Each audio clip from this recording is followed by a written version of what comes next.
Hi, my name is Beth Bush, and I'm a student in the cybersecurity program at Columbus State University. My bachelor's degree was in art education. I taught art at the elementary school level for many years and then decided to stay at home with our kids. I spent that time doing a lot of volunteer work and working part-time. And then about 5 years ago, I thought about getting back into the workforce, going back into education. I got my certification updated. I started substitute teaching, got a long-term sub position, and then we moved to Columbus.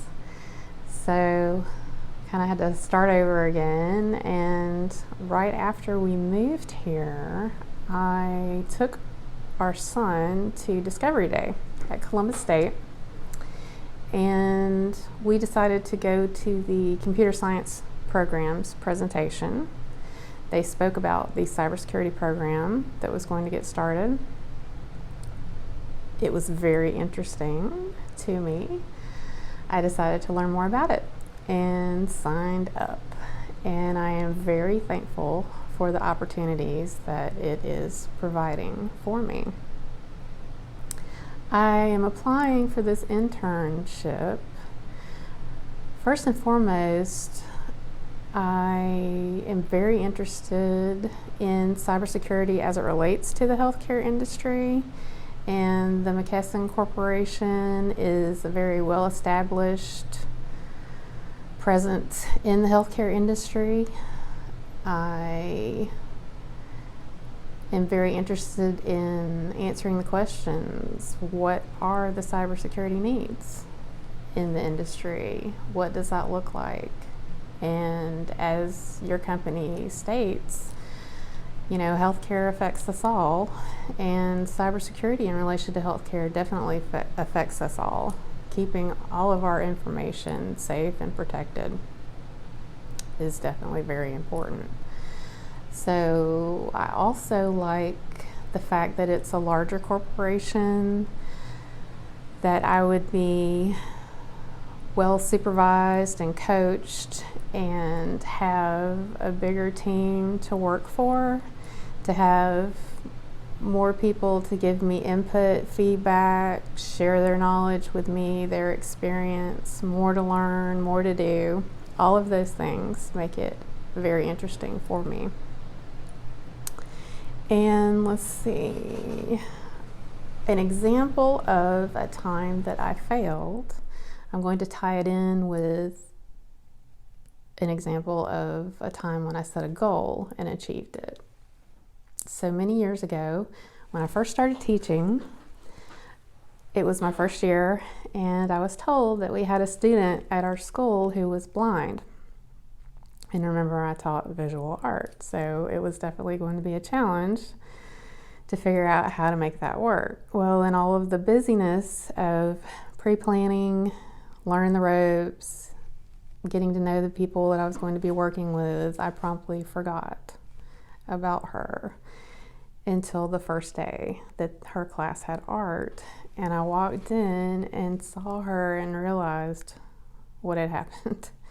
And so I just fell back on what other teachers, art teachers, had done with her, which was basically just letting her listen, and then they would give her some kind of a manipulative to just kind of work with while she listened, but she wasn't really getting to fully participate in the lesson with the rest of the class.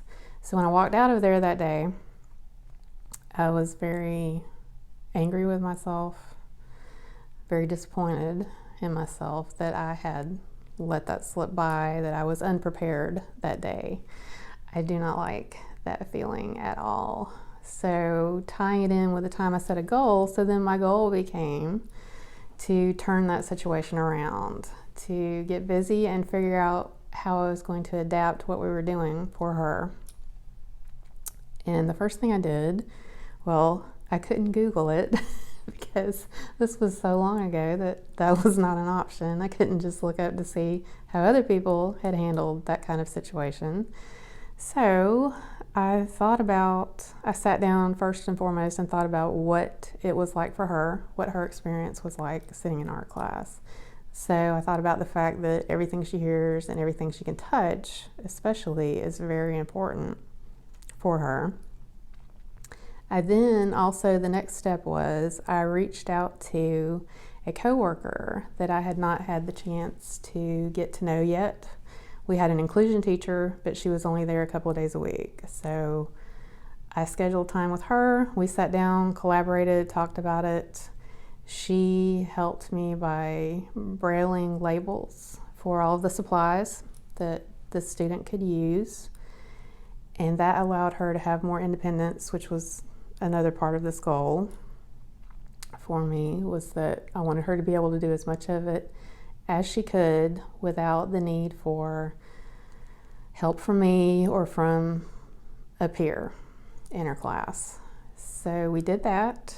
And then the last phase of reaching that goal was making sure that every time we started a new project, I had a version of it that I had created and worked on ahead of time, so it was ready to go when the first day we started it.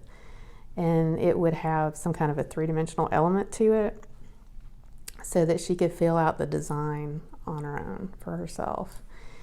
And so then I reached my goal. The next time they had art, I was totally prepared for her. I had this whole new set of things ready to roll out for her, and it was definitely very rewarding seeing her light up like that and get excited about visual art class, probably for the first time. It was a wonderful experience. And I learned from it the importance of, first and foremost, being prepared, planning ahead, thinking about it thoroughly before you get started, and also the importance of reaching out to the people you have around you, the people you work with, the people you see every day, and thinking about, well, what's their knowledge base? What skills do they have? What do they know about this? What's their take on it? What's their viewpoint? They have more experience than I do. What can they teach me about this? What suggestions do they have? So both of those were very valuable skills to walk away with from that experience. And that then will lead into what makes me unique. I am creative. I do have an art degree, which is a bit of, that's unique in and of itself, being in a cybersecurity program. It gives me the ability to think about things creatively, to think about things from different angles. And in art, we celebrate everyone's viewpoint, so to speak. Each artist creates something that is, reflective of their own experience and what they know or what they've lived through.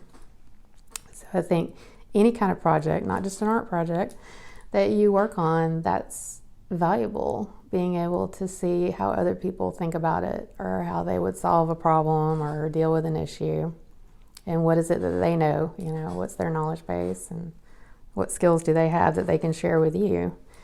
And I think any job that you have, that is, if you can do that, if you can get to know the people that you work with and not only recognize their skill set, what is special about them, but also to utilize it, celebrate it, bring it out anytime you get the chance, anytime there's something that needs to be done. Think about, this person over here, they can do this. They did this thing one time, and that would be great for this maybe. And so I think anytime you can do that's a wonderful thing, and it's going to improve the quality of any project that you're trying to complete, any goal you're trying to reach.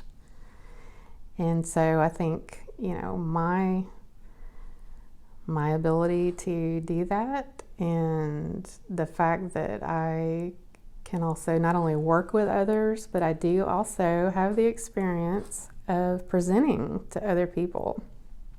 The idea of being in front of a group of people and showing them something or teaching them something is not new for me.